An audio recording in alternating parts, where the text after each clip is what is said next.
ನಮಸ್ಕಾರ ಕರ್ನಾಟಕ.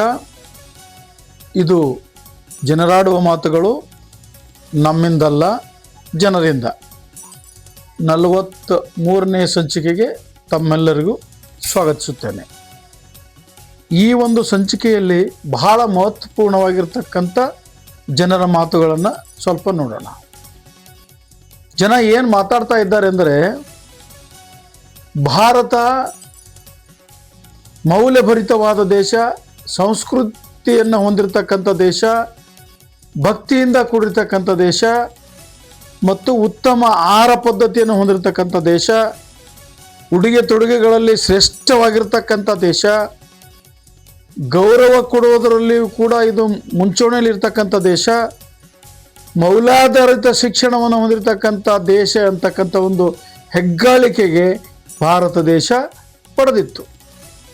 ಇವತ್ತು ಏನಾಗ್ತಾ ಇದೆ ಅಂತ ಜನ ಮಾತಾಡ್ತಾರೆ ಅಂದರೆ, ನಮ್ಮ ದೇಶದಲ್ಲಿ ಸಂಸ್ಕೃತಿ, ಸುಸಂಸ್ಕೃತಿ ಏನಿದೆಯಲ್ಲ, ಎಲ್ಲವೂ ಅಧೋಗತಿಗೆ ಇಳಿಯುತ್ತಾ ಇದೆ ಅಂತಕ್ಕಂಥ ಮಾತನ್ನು ಕೇಳ್ಪಟ್ಟಿದ್ದೇನೆ. ಪ್ರಥಮವಾಗಿ ಬರುವುದೇನೆಂದರೆ, ಯಾವುದೇ ಜೀವಿ ಆರೋಗ್ಯವಾಗಿ ಸದೃಢವಾಗಿ, ಮನುಷ್ಯನಾಗಲಿ ಪ್ರಾಣಿಗಳೇ ಆಗಲಿ ಚೆನ್ನಾಗಿ ಬದುಕಬೇಕಾದರೆ ಅವರ ಆಹಾರ ಪದ್ಧತಿ ಚೆನ್ನಾಗಿರಬೇಕು. ಮೊದಲು ಯಾರಾದರೂ ತಮ್ಮ ಸಂಬಂಧಿಕರ ಮನೆಗೆ ಹೋದಾಗ ಒಂದಿಷ್ಟು ಬೆಲ್ಲವನ್ನು ಕೊಟ್ಟು ನೀರು ಕೊಡ್ತಿದ್ರಂತೆ. ಆಹಾರ ಪದ್ಧತಿ ಹೀಗಿತ್ತಂದರೆ, ಜೋಳದ ರೊಟ್ಟಿ, ಚಪಾತಿ ಬಲು ಕಡಿಮೆ, ಆಹಾರ ಪದ್ಧತಿ ಬಹಳ ಚೆನ್ನಾಗಿತ್ತು. ಸಜ್ಜಕ, ತುಪ್ಪ, ಹಾಲ, ಮೊಸರು, ಮಜ್ಜಿಗೆ ಇವೆಲ್ಲವೂ ಕೂಡ ತಾವೇ ಉತ್ಪತ್ತಿಯನ್ನು ಮಾಡಿ, ತಾವೇ ಉತ್ಪಾದನೆ ಮಾಡಿ ಊಟ ಮಾಡ್ತಕ್ಕಂಥ, ಉಣಬಡಿಸ್ತಕ್ಕಂಥ ಒಂದು ಬಹಳ ಶ್ರೇಷ್ಠವಾಗಿರ್ತಕ್ಕಂಥ ಪದ್ಧತಿ ನಮ್ಮ ದೇಶದಲ್ಲಿತ್ತು.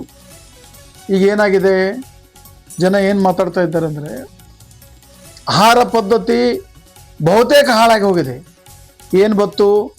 ಬ್ರೆಡ್ ಬತ್ತು, ಪಿಜ್ಜಾ ಬತ್ತು, ಬರ್ಗರ್ ಬತ್ತು, ಪಾನಿಪುರಿ ಬತ್ತು, ಕೇಕ್ಸ್ ಬಂದು, ಎಲ್ಲನೂ ಕೂಡ ಫಾಸ್ಟ್ ಫುಡ್ ಬಂದುಬಿಡ್ತು.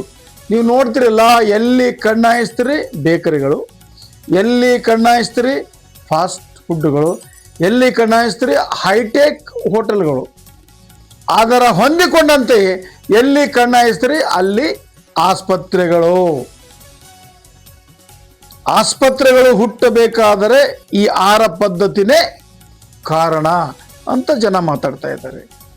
ಈ ಪದ್ಧತಿಯಿಂದ ನಮ್ಮ ದೇಶದಲ್ಲಿ ಧಾರಾಳವಾಗಿ ಆಸ್ಪತ್ರೆಗಳು ಉತ್ಪತ್ತಿಯಾಗಿ ಕಾರ್ಯನಿರ್ವಹಿಸ್ತೇವೆ.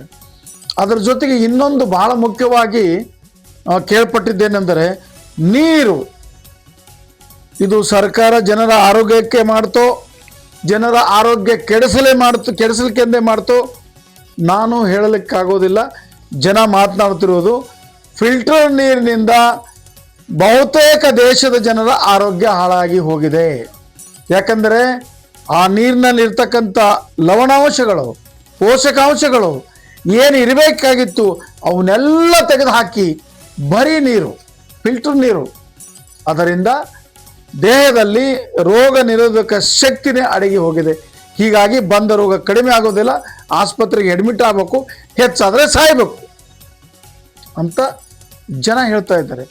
ಸರ್ಕಾರನೇ ಇದನ್ನು ಮಾಡ್ತೇನೋ ಅಂತಲೂ ಕೂಡ ಅಂತ ಇದ್ದಾರೆ. ಯಾಕಂದರೆ ಆಸ್ಪತ್ರೆಗಳು ಸಾಮಾನ್ಯ ಜನರು ಇರುವುದಿಲ್ಲ. ಪೇಷಂಟ್ ಬರಲಿ, ಮೆಡಿಸಿನ್ ಮಾರಲಿ, ಇವೆಲ್ಲ ಚೂಟೋದು ತೂಗೋದು ಮಾಡ್ತಾ ಇದೆ ಸರ್ಕಾರ ಅಂತಕ್ಕಂಥ ಮಾತನ್ನು ಹೇಳ್ತಾರೆ. ಇನ್ನು ಭಕ್ತಿಗೆ ಬರೋಣ. ಮೊದಲೆಲ್ಲ ನೀವು ಹಳೆ ಭಾವಚಿತ್ರಗಳನ್ನು, ಫೋಟೋಗಳನ್ನು ತೆಗೆದು ನೋಡಿ, ಜನರು ದೇವಸ್ಥಾನಕ್ಕೆ ಹೋಗೋದು ಯಾವ ಪದ್ಧತಿಯಿಂದ, ಎಷ್ಟು ಭಕ್ತಿಯಿಂದ, ಎಷ್ಟು ನಯವಾಗಿ, ಎಷ್ಟು ಸೌಮ್ಯವಾಗಿ ಹೋಗ್ತಾ ಇದ್ರು. ಅವರ ಉಡುಗೆ ತೊಡುಗೆಗಳೇನು, ಇದನ್ನು ಕೂಡ ಜನ ಹಿರಿಯರು ಮಾತಾಡ್ತಾರೆ. ಈಗಿನವರು ಮಾತಾಡೋದಿಲ್ಲ. ಏನಾಗಿದೆ ಎಂದರೆ, ದೇವರ ಗುಡಿಗೆ ಹೋಗುವುದೆಂದರೆ ಅಲ್ಲಿ ಸೌಂದರ್ಯದ ಪ್ರದರ್ಶನಕ್ಕೆ ಹೋದಂತೆಯೇ ಸರಿ.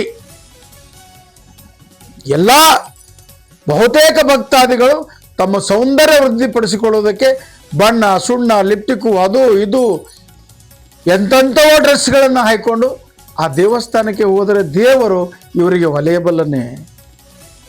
ಯಾವ ಒಂದು ಪುರುಷಾರ್ಥಕ್ಕಾಗಿ ಇವರು ದೇವಸ್ಥಾನಕ್ಕೆ ಹೋಗ್ತಾ ಇದ್ದಾರೆ ಅಂತಕ್ಕಂಥ ಮಾತು ಕೂಡ ಹಿರಿಯರು ಪ್ರಶ್ನೆ ಮಾಡ್ತಾ ಇದ್ದಾರೆ.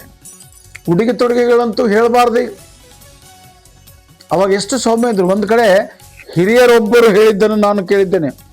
ಆಗಿನ ಹೆಣ್ಣು ಮಕ್ಕಳು ಒಂದು ಉತ್ತಮವಾಗಿರ್ತಕ್ಕಂಥ ಸಾರಿಯನ್ನು ಹಾಕಿಕೊಳ್ಳಬೇಕಾದರೆ ರಾತ್ರಿ 9 ಗಂಟೆ ನಂತರ ಸ್ನಾನ ಮಾಡಿ ತಮ್ಮ ಮಲಗುವ ಕೋಣೆಗೆ ಹೋಗುವಾಗ ಅತಿ ಸೌಂದರ್ಯವನ್ನು ಕಾಪಾಡಿಕೊಂಡು ಶೃಂಗರಿಸಿಕೊಂಡು ಹೋಗ್ತಿದ್ದರಂತೆ. ಬೆಳಗ್ಗೆ ಎದ್ದ ತಕ್ಷಣ ಸಾಮಾನ್ಯವಾಗಿರ್ತಕ್ಕಂಥ ಸಾರಿಗಳನ್ನು ಹಾಕಿಕೊಂಡು ತಮ್ಮ ಕೆಲಸವನ್ನು ಮಾಡ್ತಿದ್ದರಂತೆ. ಈ ಪದ್ಧತಿ ಎಷ್ಟು ಸರಿ ಎಷ್ಟು ತಪ್ಪು ಅನ್ನೋದು ಅವರೇ ಹೇಳ್ತಾ ಇದ್ದಾರೆ. ಈಗಿನ ಪರಿಸ್ಥಿತಿ ಏನಾಗಿದೆ ಎಂದರೆ ಯಾರೂ ಮಾತನಾಡಷ್ಟು ಗಲೀಜಾಗಿದೆ, ಹೇಳಲೇಬಾರ್ದು. ಹೀಗೇ ಆಗ್ತಾ ಹೋದರೆ ಮುಂದಿನ ದಿನಮಾನಗಳಲ್ಲಿ ಬಹಳ ಕಠಿಣ ಪ್ರಸಂಗಗಳು ಬರ್ತವೆ ಅಂತ ಕೂಡ ಮಾತನಾಡ್ತಾ ಇದ್ದಾರೆ. ಇನ್ನು ಗೌರವ, ಈಗ ನೋಡಿರಲ್ಲ ನೀವು, ದೊಡ್ಡ ದೊಡ್ಡವ್ರ ಲಗ್ನದಾಗ ನೋಡಿರಿ, ದೊಡ್ಡ ದೊಡ್ಡ ದೇವಸ್ಥಾನಗಳ್ದಾಗ ನೋಡಿರಿ, ತಮ್ಮ ಕಾರ್ಯಕ್ರಮದಾಗ ನೋಡಿರಿ, ನಮಸ್ಕಾರ ಹೆಂಗೆ ಮಾಡ್ತಾರ ಹಿರಿಯರಿಗಿದು. ಭಾಳ ಭಾರಿ ಅಂದ್ರೆ ಹಿಂಗೆ ಮಾಡ್ತಾರ. ಅದಕ್ಕೆ ಭಾಳ ಭಾರಿ ಅಂದ್ರೆ ಮೊಳಕಾಲಿಗೆ ನಮಸ್ಕಾರ ಮಾಡೋರು ಯಾರ, ಪಾದ ಮುಟ್ಟಿ ನಮಸ್ಕಾರ ಮಾಡುವವರ ಸಂಖ್ಯೆ ಬಹುತೇಕ ಕ್ಷೀಣಿಸಿ ಹೋಗಿದೆ ಅಂತಕ್ಕಂಥ ಮಾತು ಕೂಡ ಜನ ಮಾತಾಡ್ತಾ ಇದ್ದಾರೆ. ಒಂದು ಮಾತ್ರ ಏನು ಹೇಳ್ತಾ ಇದ್ದಾರೆ ಗೊತ್ತಾ, ನಮಸ್ಕಾರ ಎರಡೂ ಕೈ ಜೋಡಿಸೋದ್ರಿಂದ ಒಂದು ಆರೋಗ್ಯ ವೃದ್ಧಿ ಆಗುತ್ತದೆ, ಒಂದು ಸಂಕೇತ ಇದೆ. ಎಲ್ಲಕ್ಕಿಂತ ಮಿಗಿಲಾಗಿ ಅವರ ಹಿರಿಯರ ಪಾದಕ್ಕೆ ಹಣಿ ಹಚ್ಚಿ ನಮಸ್ಕಾರ ಮಾಡೋದರಿಂದ ಸಂಪೂರ್ಣವಾಗಿ ಆರೋಗ್ಯದ ಸ್ಥಿತಿ ಸುಧಾರಿಸ್ತದೆ ಅಂತಕ್ಕಂಥ ಮಾತನ್ನು ಕೂಡ ನಾನು ಕೇಳಪಟ್ಟಿದ್ದೇನೆ. ಇದು ಒಂದಾಯ್ತು. ಇನ್ನು ಶಿಕ್ಷಣಕ್ಕೆ ಬರೋಣ. ಏನು ಶಿಕ್ಷಣ ರೀ ಈಗಿನ ಶಿಕ್ಷಣ? ಜನ ಹಿರಿಯರು ಬುದ್ಧಿವಂತರು ಅಸಹ್ಯ ಪಡ್ತಾ ಇದ್ದಾರೆ. ಏನೂ ಇಲ್ಲ, ಪರ್ಪೋಸ್ ನೌಕರಿ, ಬೇರೆ ಏನೂ ಇಲ್ಲ. ಮಕ್ಕಳಿಗೆ ಸಂಸ್ಕೃತಿ ಗೊತ್ತಿಲ್ಲ, ಸಂಬಂಧ ಗೊತ್ತಿಲ್ಲ, ಯಾವುದೂ ಗೊತ್ತಿಲ್ಲ. ಬೆಳಗ್ಗೆ ಎದ್ದು ಕೂಡಲೇ ಬೂಟ್ ಹಾಕಲಿಕ್ಕೆ ತಾಯಿ ತಂದೆ ಕೈಯಾಗ ಕಾರು ಕೊಡ್ತಕ್ಕಂಥ ಸಂಸ್ಕೃತಿಯಲ್ಲಿ ಮಕ್ಕಳು ಈಗ ಶಿಕ್ಷಣವನ್ನು ಪಡೀತಿದ್ದಾರೆ. ಇದಾಗಬಾರ್ದು. ನಮ್ಮ ಸಂಸ್ಕೃತಿ ಬಗ್ಗೆ, ಭಕ್ತಿಯ ಬಗ್ಗೆ, ಉಡುಗೆ ತೊಡುಗೆಗಳ ಬಗ್ಗೆ, ಗೌರವದ ಬಗ್ಗೆ, ಆಹಾರ ಪದ್ಧತಿಯ ಬಗ್ಗೆ, ಜೀವಿಸುವ ಬಗ್ಗೆ ಶಿಕ್ಷಣ ನೀಡಬೇಕು. ಬರೀ ನೌಕರಿ ಅದರ ಸಲುವಾಗಿ ಶಿಕ್ಷಣ ಕೊಡಬಾರದು. ಎಲ್ಲವನ್ನು ನೋಡಿದಾಗ ನಮ್ಮ ದೇಶದ ಪರಿಸ್ಥಿತಿ ಅಧೋಗತಿಗೆ ಹೋಗ್ತಾ ಇದೆ. ಇದು ಯಾರಿಂದಲೂ ಸರಿಪಡಿಸಲು ಸಾಧ್ಯವಾಗದಷ್ಟು ಬಲಿತು ಕೂತಿದೆ ಅಂತೂ ಕೂಡ ಮಾತಾಡ್ತಾ ಇದ್ದಾರೆ. ಇದೇ ಪರಿಸ್ಥಿತಿ ಮುಂದುವರಿದರೆ ಇದಕ್ಕೆ ಪ್ರಕೃತಿಯೇ ಸಮ ಮಾಡಿಕೊಳ್ಳುತ್ತದೆ ಅಂತಕ್ಕಂಥ ಮಾತನ್ನು ಜನ ಹೇಳ್ತಾ ಇದ್ದಾರೆ. ಇದರೊಂದಿಗೆ ಈ 43ನೇ ಸಂಚಿಕೆಗೆ ವಿರಾಮ ಕೊಡುತ್ತೇನೆ. ನಮಸ್ಕಾರ.